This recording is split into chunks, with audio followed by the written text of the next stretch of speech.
Welcome back, everybody. Captain Gino here. Today we're going to continue our exploration of the chain, and our focus is going to be on connecting canals, rivers, and residential canal. There are many to speak of on the chain. You have the Haines Creek, Ocklawaha River, Palatlakaha River, 9th Street Canal, Double Run. They are diverse ecosystems within themselves, and they should be looked at as so. Reason being, oftentimes you may be on the main lake and green water on Big Harris pull into a crystal clear canal. You're gonna need to approach it differently than the way you're approaching that main lake. Maybe it's black tannic water like you're gonna see in a lot of these residential canals, or even a really clear stained tannic water. Oftentimes much different than what you're gonna find in the main lake. The forage is oftentimes different. And as the season progresses, the population will intensify. You'll start to get these main lake fish that pull in there. So not only do you have those residential fish that are there year round in a lot of these canals or rivers, but then you get these main lake fish that pull in to spawn. There's some great opportunity to catch some giant fish. There's some great opportunity to get out of the wind. A lot of benefits to these areas. They're oftentimes overlooked and never should be. We're gonna put a couple patterns together for you guys today. We're gonna focus on a couple residential canals, maybe a river or two, and see if we can't put something together for you so you can catch more fish next time you're on the water. Stay tuned, it's gonna be a good one.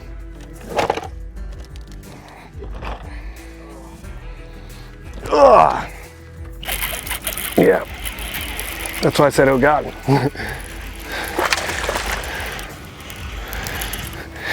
Gotcha. All right, guys, so we're fishing one of the river systems here today on the Harris chain. There are several different named rivers. These river systems can be good year round. They have residential fish. However, you will find that as you get into the later winter months and closer to spring, your populations get amplified because a lot of your main lake fish will come in there to spawn. As of now, these fish are still staging. They haven't really started to lock on yet in here. We're not seeing a whole bunch of main lake fish in here. And we're just focusing on all the little points. And there's little feeder creeks everywhere.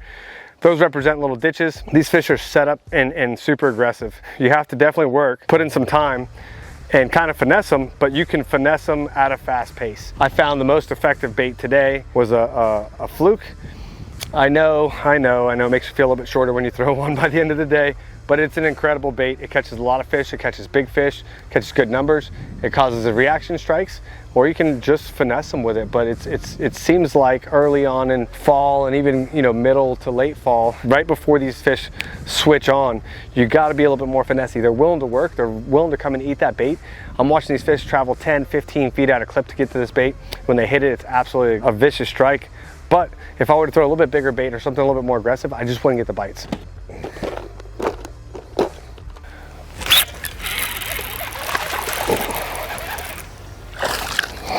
Another one back to back. Another thing to keep in mind, guys, you may have miles and miles of river or canal to kind of venture through, but if you get bit in a particular area, you're probably going to get bit again, especially this time of year. And there's no rhyme or reason. Should you be in the front? Should you be in the back? It is hard to say based on where you're at, based on the day. It varies. That's why they call it fishing. You got to just put that trolling motor down, forget about those electronics for a minute, and go to hunting. And you can absolutely have a great day. If you get bit, that tells you all you need to know. Just focus on that area a little bit. That doesn't mean if you go further back, it's not going to happen again.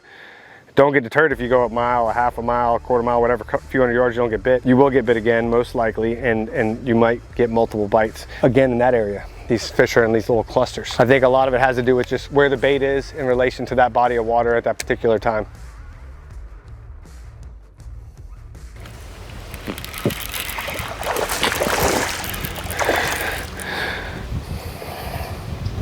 I watched that fish come from right off the point of pads right there and come over and just eat this thing. Hello, hammerhead. Whoo, what is going on, brother? Listen, somebody better get him some milk. He's not in good shape, but he's working on it. He's working. I see, that's why he's willing to expend that energy. He looks like a big old long male possibly. Nope, female, wrong. She's just a skinny girl. Come right off the point, it's like clockwork, and they'll come just zoom. So you're like, oh, let's throw a buzzbait, let's throw a crankbait, let's throw all this. And they're just like, no, sorry, bro. Let me get that Banjam minnow. The old Zoom super fluke. All right, y'all, so we just got into a residential canal here. We had to put a little thought into this to try and find a canal that offers just about everything you're gonna find in these canals. So this canal has, it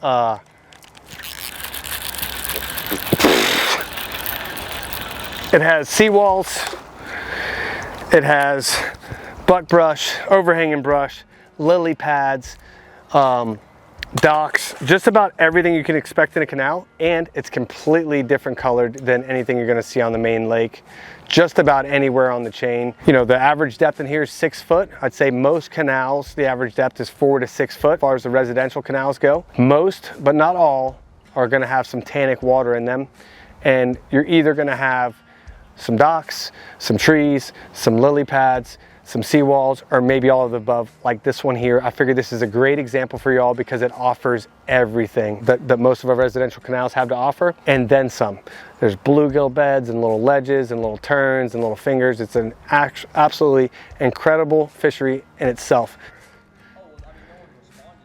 That's what I'm saying. Oh, we didn't? Oh, there goes one. Giant. Right on the corner. Don't get crazy. Don't get crazy. Nice one, dude. This is what you should expect in these canals. Your average run of the mill with the occasional 5, 6, 8. And heck, Tyler, you broke your PB in a canal real close to here. Look at it. He's getting fat. Oh, it's a she. It's a she and she's egged up. I'm throwing just a straight jack black trickworm. 3/16 ounce weight. We have thrown everything in here. There's fish staging at the mouths of each one of these little cuts, but this place is absolutely loaded. The main lake has been fishing rough. The chain's been fishing rough. It took 9 pounds to win one Sunday, 12 pounds to win the next Sunday. Big club tournament 2 day. 12 pounds was leading weight day 1, 11 pounds leading weight day 2. And these canals and these rivers are just slap loaded. And it seems like the fish are more off of the structure, not necessarily the docks right now, more of like points, little corners on them. You know, they're not in the pockets. They're as close as they can be to that channel. As small as it may be, 5, 6 foot, 4 foot, whatever, that's where they're at. They're stage up and there's shad everywhere in here, end to end. If you want to learn about fishing these a little bit more in depth, check us out, fishinology.online. Link is down below. We include waypoints to this particular canal, the river we fished today, and many other hot spots on the chain.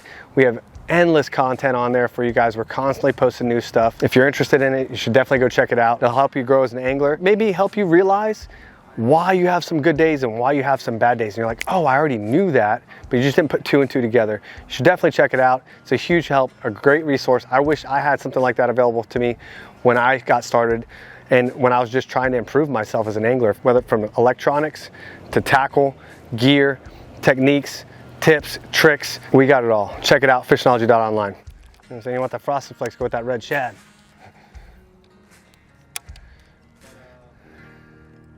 Yeah, we'll probably go intro, river, here, and then the 4-minute, 5-minute.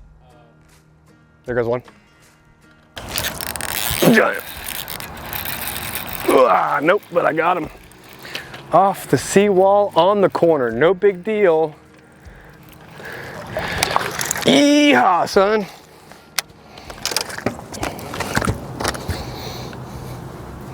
That Florida green pumpkin, I mean black. They eat them. I love you. God, they just feel so big and they hit it and run, dude. They're all up in here. Fishing this with just a little 2-aught, not a super line hook, 15-pound test, 3/16 ounce weight, pegged. All the points that are close to deep water. Tons of shad in here. It's midday. Morning's even better, but they're definitely more focused on the mouths generally in the morning. A lot of fun to do. Real simple. Doesn't require any fancy electronics. You don't need forward-facing sonar. You don't need side scan. You need a fishing pole and the desire to catch fish, and you're going to catch them. There's one right there. Oh, it's good. That's a giant. Nope. Just a bucket head. Good night. Come on. Come on now.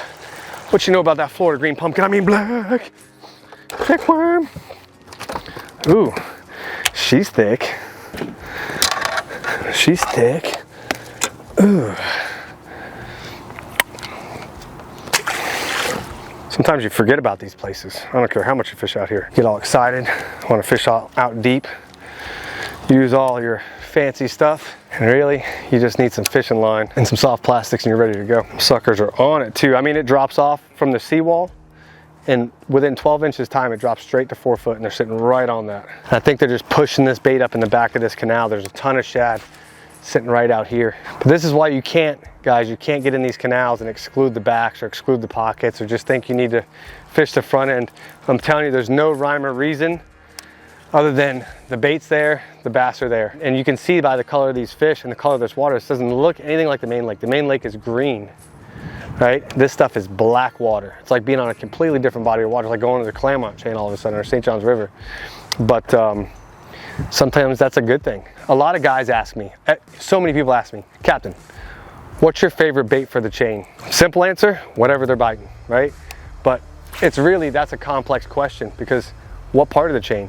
I use different colors from on one end of Harris than I use on the other end of Harris. Same goes for Griffen. Same thing goes for the canals and the rivers. It depends on that water clarity, the water color, the time of year, and the forage I assume these fish are on the size of my bait, the color of the bait, the technique that I'm going to use. And sometimes even then, no matter how many thousands of hours I've put in out here, even then I guess all wrong. And I rig up 19 rods, and then within 3 hours I rig up 19 more. It just, you can only make an educated guess and shorten that curve by knowing, you know, okay, I'm running into black water, so I'm going to look for some darker baits, you know. I'm going to be in some green water, so I'm going to have some stuff that's got some kind of green hues to it, things like that. Or I'm going to be in crystal clear water, so I want to have something that's a little bit more translucent, you know. Oh, it's this time of year, I want to throw a bigger bait or a smaller bait. But there's always curveballs, right? It's a heavily pressured body of water, so sometimes we all think alike, and those fish just get tired of seeing that stuff over and over and over again. And you have to be able to adapt and change. I mean, we threw so many different baits in this canal, it's unreal. And I was like, you know what, I'm just gonna go slow and low and look for these fish that are sitting on the bottom. And bam, even though they're focused on shad, and you know, they're chasing after my shad baits that are mimicking shad or whatever, and we caught one smaller one on a flat-sided square bill, it just didn't seem like they were responding too well. And I knew I had to do something. They wouldn't eat a fluke even. They didn't want to eat a fluke, you know? They weren't willing to come and chase after that fluke. So I switched techniques, and it paid off big. I mean, within a 10-minute span of switching, I think I caught a whole limit of fish already in one little pocket here. One little finger, and there's 15 fingers just like this in this particular canal, and just a ton of water. You could literally spend an entire tournament here. You could spend an entire day here. It's just a lot of fun, and a lot of guys are passing up things like this.